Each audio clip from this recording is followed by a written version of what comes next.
Hello, everybody. This is Scott Robertson, and today I'm with the president of Second Chance Animal Shelter, Parveen Sandhu, and the vice president of Second Chance Animal Shelter, Nydia Juarez. And I wanted to have this podcast so that Parveen and Nydia could address some of the concerns that have been circulating in a memo that has been going around from the city and that's been making the rounds on social media. I believe in the opportunity for folks to answer concerns that are being raised, and this memo has had a lot of response. And so in the interest of fair treatment, I wanted to have this podcast and the opportunity for these two volunteers, longtime volunteers of the Second Chance Animal Shelter, to address them. Just as background, if you haven't heard, and you probably have, the contract between the City of Selma and the Second Chance Animal Shelter was voted to be non-renewed at the December 4th City Council meeting by a vote of 3-2. And so you know where I stand. I was one of the two with Councilmember Guerra voting not only against discontinuing the contract, but also I made a motion to continue the contract with Second Chance because they have done a very good job and they have been on point taking care of the animals. My wife Rose Gallardo Robertson and I were one of the founders of the animal shelter in 2013. We watched that shelter being born as a community-run place of refuge for animals, which grew into animal control and animal care and animal adoption. In 2021, we passed the baton, so to speak, to our current board members at the time, Parveen Sandhu and Nydia Juarez, where they had it since 2021. Rose and I haven't been involved in the shelter since that time because they have been working it and they've been completely immersed in it. And so today, we're talking with both of them about what happened with the shelter, what's going to happen with Second Chance, and some of the issues that are out there floating around about the shelter. So without further ado, I would like to introduce Parveen and Nydia. And who's your friend? This is the newest member, or resident at Second Chance, and this is Nova. And what's Nova's story? She was found roaming the streets on December 4th and by somebody that adopted a dog from us.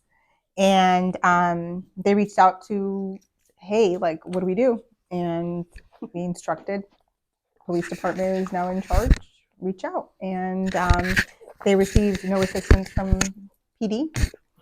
So we took it upon ourselves to help find owners for this dog and go ahead and foster her until we can either give her back to her owners or find her a new home. One of the issues that's being discussed right now on social media is that you had 150 dogs. And Yes. you got 150 dogs adopted or to rescue. Correct. How long, what was the time frame for that, and what did that entail? I mean, we found out on December 4th, at the 6:30 in the evening or whatever, 8 o'clock, whatever the time was, that our contract was not going to be renewed. Shocking, because it was contrary to the agenda item that was presented. And so we just had to start working right away. We only had, 26 days to go ahead and figure out where our dogs were going to go, because there was no guarantee that all of these dogs would remain if we left them. What was your concern about the dogs who would have remained if you would not have gotten them? We had dogs that were there for over 2 years. long-term residents, these German Shepherds, Pit Bulls, Huskies, dogs that, large dogs that nobody wanted, right? They were surrendered. They were, or not, well, actually let loose because we weren't taking owner surrenders at the time. So the concern was that because these dogs had been there for so long, they weren't going to give them any more time. They weren't going to give them that second chance. And that they would be euthanized. What about the claim that many of these dogs are going to be coming back to the shelter because they truly were not adopted or sent to rescue? They were just temporarily placed in fosters. That is absolutely incorrect. We have not released any of our statistics yet to the city and given our final reports of how many dogs were adopted, fostered, or rescued. So I don't know where this information is being obtained, but that is incorrect. We currently have 4 dogs in foster that were already in foster prior to December 4th. They were already in foster in August, September, and October. So those dogs are continuing to be in foster care, living in a home, learning how to be dogs so that they could be the best dog and finding their best home. But no dogs were fostered out from December 5th until the 31st of December. Let's talk about the condition of the animal shelter when the city took over on December 31st, New Year's Eve. Again, going back to the claims from the city, it was in really bad shape. There was wastewater intrusion. There were all sorts of problems with rat infestation and filth. Address those issues, if you would. We didn't see any rats while we were there. Our dogs didn't show any signs of rat bites or they didn't contract rabies from them. They are perfectly healthy. And pest control services is provided by either Cal Water or the city. We don't pay for that. So every month they come out and spray and they do pest control and rodent control. So if that's not being done, that's a question that the city needs to answer because services are being paid for, correct? Because they're coming out. So the actual pest and rodent control was performed by the city. Correct. For Second Chance. Correct. Got it. And in terms of the effluent from the operations and the water, was any of that released into public streets or the storm drains or any of? Okay. So to your knowledge, that was not an issue either. Let's talk about the freezer. The freezer is the property of Selma Police Department. Selma Police Department. So that's why you didn't take it with you. And what was the freezer? What was the purpose of the freezer? The freezer is for any dead animals that we pick up while providing services, or any animals that had to be euthanized due to illness or severe aggression, or by order of the police department.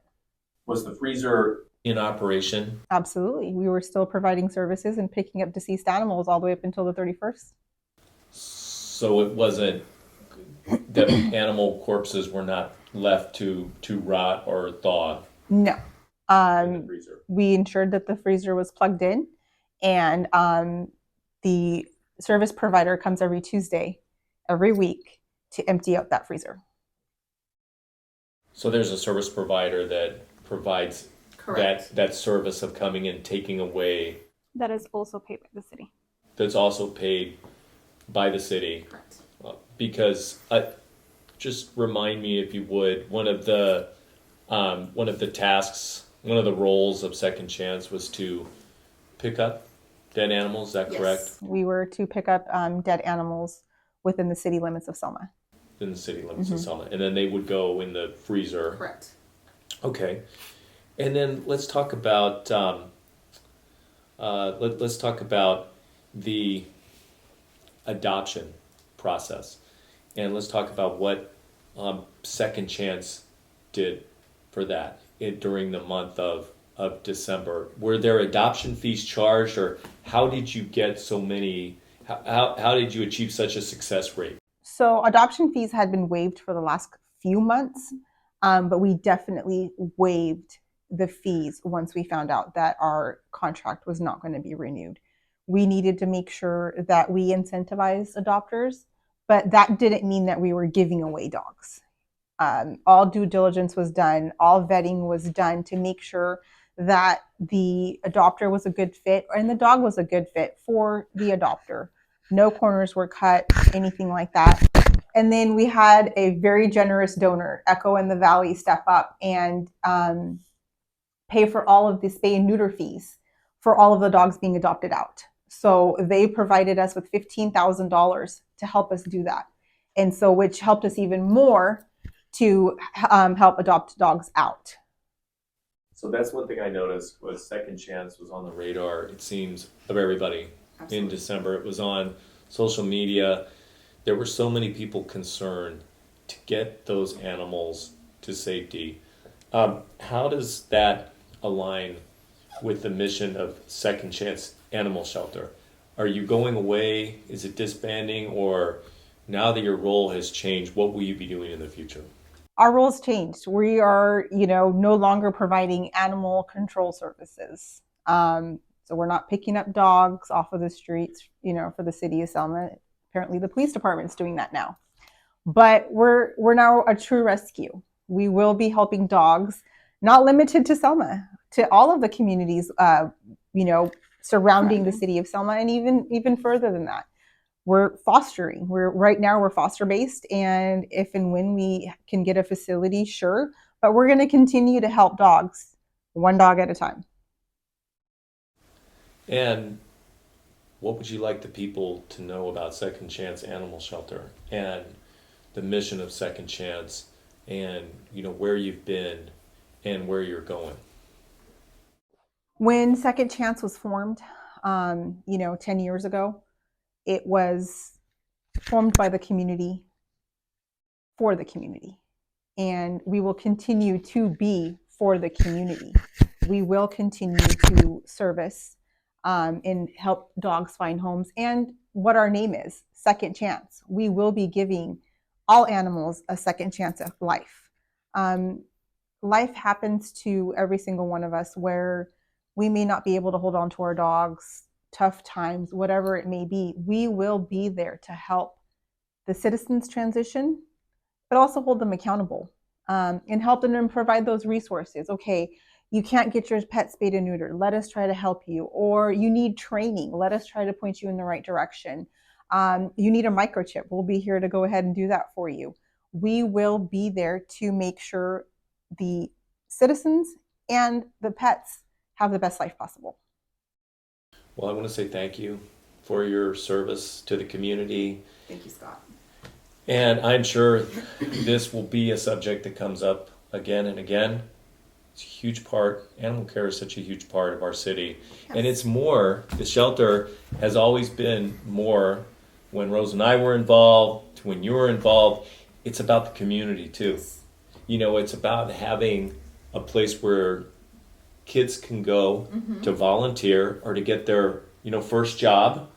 Yeah. And some kids communicate with animals better than they do with people, whether Absolutely. They were bullied or whether there are other issues there. But it's in terms of just therapy for people, it's a great place to go. We've had employees that wouldn't look us in the eye, or even talking to the public, they could not. And they've moved on, going to college, and they opened up where they were primarily interacting with the public, able to do that, all because they were able to interact, but they interacted with dogs so well. And so to see them grow in that way makes us so happy. And again, we provided a second chance for a person and provided them an opportunity and an avenue to be able to grow in that way and build that self-confidence. Because you remember in 2013 when we started, there needed to be a second chance because Absolutely. The city was not looked at favorably for the level of care that it was providing to the animals in that other shelter that was out of town. Mm-hmm. And this really brought it back, and it made animal care all of our jobs, As it should be. as You it know? should be. It's not just a responsibility of the city or organizations like us to care for the dogs. These dogs are living with citizens, right? So it's our job to educate them, but at the same time, citizens need to be responsible with pet ownership and do the right thing. So it's everybody's responsibility, not just ours. It really is, and it's more than just a job. No, it should be. Have to It's love the passion. animals. It's a passion. It really is. And we need to make sure that we as a community always take care of our animals and each other, and animals like Nova there, who do deserve that second chance. Thank you for everything. Thank you, Scott. Thank you. And I'd like to invite anybody and everybody to come to us an interest in this topic, to come to the next city council meeting, January 16th. The meeting starts at 6 p.m. And if you would like to make a comment about this or learn more, I invite you to come to the meeting or to tune in on the web. So thank you everybody for listening, and I'm sure we'll be addressing this again. Thank you. Thanks, Scott. Thank you. Thank you, Parveen. Thank you, Nydia. Okay. Thanks, Nova.